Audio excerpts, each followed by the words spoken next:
বান্ধবীর ভালোবাসার শুভ পরিণতি হলো। আসলে এই ভিডিওগুলো অনেক আগেই করা হয়ে গেছে। বান্ধবীর গায়ে হলুদ, স্নান করানো, মিষ্টি মুখ করানো, কিন্তু বান্ধবীর বিয়ের আমি কিছু ফুটেজ নিতে পারিনি।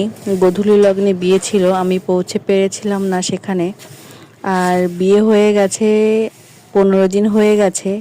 আমি এত অলস, 15 দিন পরে এখন এডিট করছি।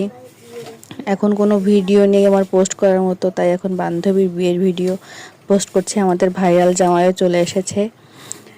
আর কেমন হলো ভিডিওটা আপনারা সবাই দেখে একটু বলবেন। এখানে সবাই আমার খুব পরিচিত এবং প্রিয় মানুষ, এবং পেছনে আমার কাকা শ্বশুর আমার জন্য ফুচকা নিয়ে চলে এসেছে। দেখুন, দোলনও আছে পেছনে। সবাইকে কেমন লাগছে জানাবেন, এবং পরে স্মৃতিচারণের জন্য কিছু ছবি আমি অ্যাড করেছি। ভিডিওটা বেশি লং করতে চাইনি, তারপরেও লং হয়ে গেছে। সবাইকে আসলে ভিডিওতে নিতে পারিনি, তাই জন্য ছবি অ্যাড করে দিয়েছি। আমার প্রিয় আখি সোনাও আছে এখানে। ধন্যবাদ ভিডিওটি দেখার জন্য।